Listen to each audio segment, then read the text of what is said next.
À notre époque, nous avions Khabib Nurmagomedov et Conor McGregor, qui jouaient le rôle de la rivalité la plus historique de l'UFC. Mais actuellement, cette rivalité serait fortement éclipsée par ces deux ennemis qui sont sur toutes les lèvres des fans. Et c'est que d'un côté, nous avons la puissance géorgienne espagnole avec une boxe précise, tandis que de l'autre côté, nous avons le grappling anglais mélangé à du pur chaos.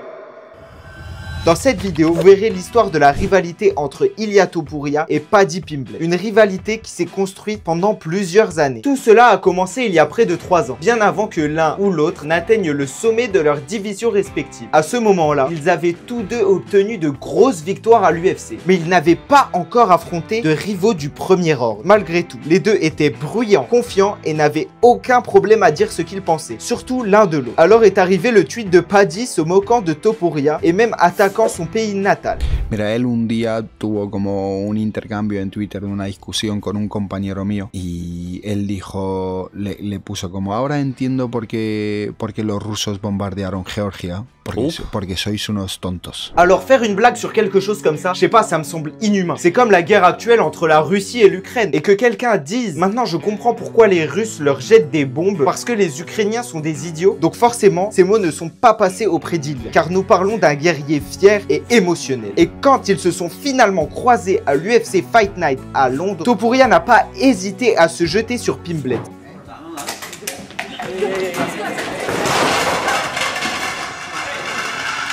Mais heureusement, les deux équipes sont intervenues juste à temps pour éviter une bagarre générale. Cette altercation a été la goutte d'eau qui a fait déborder le vase. Et depuis, la tension entre eux n'a cessé de monter. Paddy surnommant Ilia Monsieur Gel hydroalcoolique parce qu'il a lancé un désinfectant pour les mains à Paddy au milieu de leur altercation. Et de l'autre côté, Ilia n'a cessé de mentionner Paddy dans toutes les interviews, laissant entendre qu'il voulait se battre avec lui. Now your job's done and you immediately took to the microphone to call out Paddy Pimblett. At this point we're talking, Paddy hasn't yet fought and you said win or lose, you want that fight. Have you been thinking of, since the incident earlier this week, have you been thinking about Paddy and that's what you want? Yeah, of course. I really want him to win. It doesn't matter, I want to fight him next.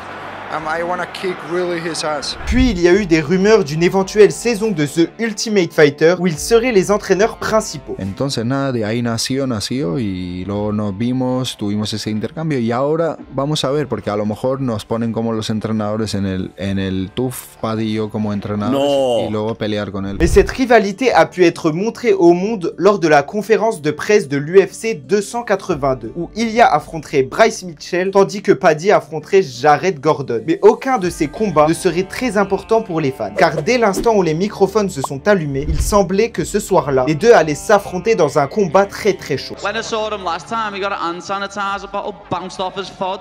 I don't understand you anything. Back in the flouty mouthy, like what? Hand sanitizer, boy! You said something about me. I went to your country. I slap your face. I get at the waist and win.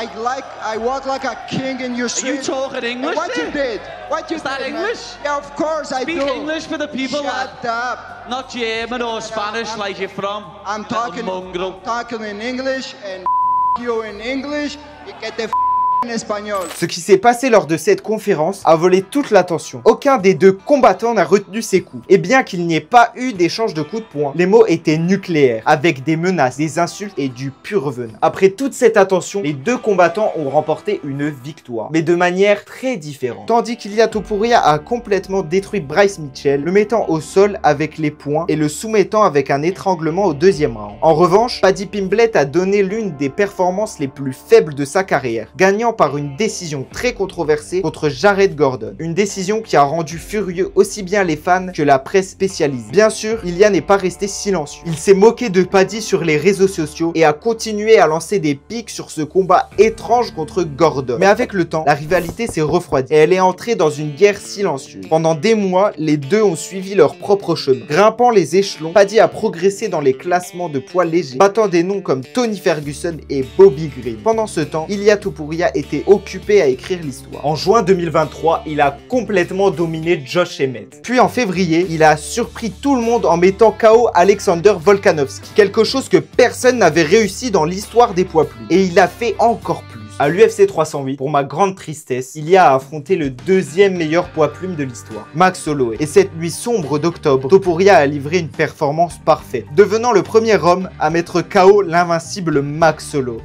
J'ai beaucoup pleuré ce soir-là.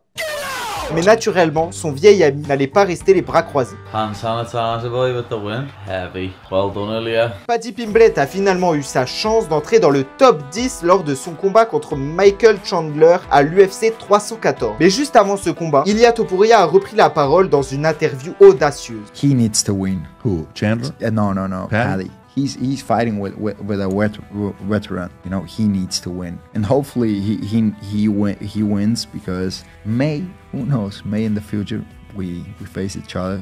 Could be a great fight. Et puis Topuria a annoncé officiellement qu'il laisserait vacant le titre des poids plumes et monterait à 70 kg. Son objectif est de devenir champion en 2 divisions à l'UFC. Et bien que les fans aient adoré cette idée, Paddy pas tant que ça. Paddy a qualifié la décision d'injuste. Il a lancé plusieurs attaques dans des interviews et a décrit un tableau très clair de la facilité avec laquelle il battrait Ilia s'il se battait un jour. You'll see what I do to Michael Chandler next Saturday night when I dismantle him, and it'll be a very similar game plan to beat Ilia. He's small, he walks forward, swinging shots. I'll kick him up and down the octagon, and I'll either knock him out or submit him. Et après tant de paroles, Paddy est sorti et a tenu parole. Il a absolument dominé Chandler pendant 2 rounds et demi. Et quand la correction a commencé à le lasser, il a achevé le vétéran avec un brutal ground and pound. Et dans son interview d'après-combat, il a clairement exprimé, affirmant que Topuria ne l'intéresse plus. Et s'ils se battent, ce serait un combat totalement unilatéral. Et ça tomberait complètement au sol. I forgot all about him, or I would have mentioned him in the cage. I don't call him hand sanitizer boy anymore, he's now El Chirito. As I say, I literally forgot all about him.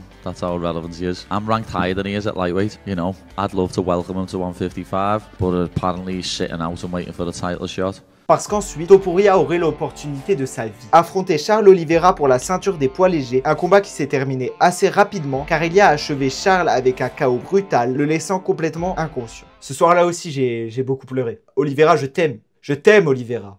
Je suis amoureux de toi, Oliveira. Tu le mets, ta grand-mère le monteur. Et après s'être proclamé champion des poids légers, il n'a pas oublié son vieil ami qui a observé sa victoire de très près. Il l'a invité à monter sur l'octogone pour se regarder face à face, nous faisant comprendre qu'il attend avec impatience que ce soit sa prochaine proie. J'espère que vous avez kiffé la vidéo, les gars. Si c'est le cas, likez, commentez. Et n'oubliez pas de vous abonner, activer la cloche si je sors d'autres vidéos longues, les gars. Bisous. Bisous.